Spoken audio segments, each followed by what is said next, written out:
იყოს ქართული ენის დღე, იმიტომ რომ ჩვენ ცოტანი ვარ და ყოველდღიურად თუ არ გავუთხრით ამ ენას აუცილებლად დავკარგავთ და 14 აპრილი იმიტოა ოფიციალურად ეს დღე, რომ 1978 წელს, ესე იგი უკვე მეორე საუკუნეში რუსეთის იმპერიამ დააპირა, რომ ჩვენ არ ქონოდა ქართული ენა როგორც სახელმწიფო ენა და მინდა ყველა მადლობა უთხრა სტუდენტებს განსაკუთრებით, მაშინ ვინც მოინდომა და შეძლო და აიძულა მაშინდელი ხელისუფლება, რომ კონსტიტუციაში დარჩენილი იყო ქართული ენა როგორც სახელმწიფო ენა. ამიტომ ყველას დიდი მადლობა, ეს მათი დამსახურებაა, მაგრამ ამავდროულად მინდა ყველას ვთხოვო, რომ ჩვენ ყველა მოვურთქილოთ ჩვენ მშობლიურ ენას, იმიტომ რომ ეხლა სხვა საფრთხეებია, ეხლა სხვა რეალობაა და უნდა დავიჯეროთ, რომ არავინ დედამიწაზე არ მოუვლის და არ მოურთქილდება ქართულ ენას ისე როგორც ჩვენ, საქართველოს მოქალაქეები და ქართული. ამიტომ ეს ყველას ევალება, სხვა ვერ მიხედავს ამას ჩვენს გარშემო. ჩვენ როგორც აფხაზეთის სახელმწიფო ანსამბლი, ყოველთვის რა თქმა უნდა მხარს ვუჭერთ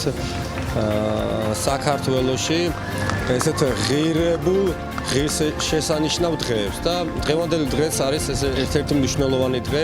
ვფიქრობდი, რომ დღევანდელ ღონისძიებას სჭირდებოდა ქორეოგრაფიული სიახლე და გვაქვს რაღაც კომპოზიცია, რომელიც კონკრეტულად დედაენასთან დაკავშირებით გვაძლევს აღქმას, რომ ვკითხულობთ, ან ვსწავლობთ, ან ვიცნობთ დედაენას თავიდან.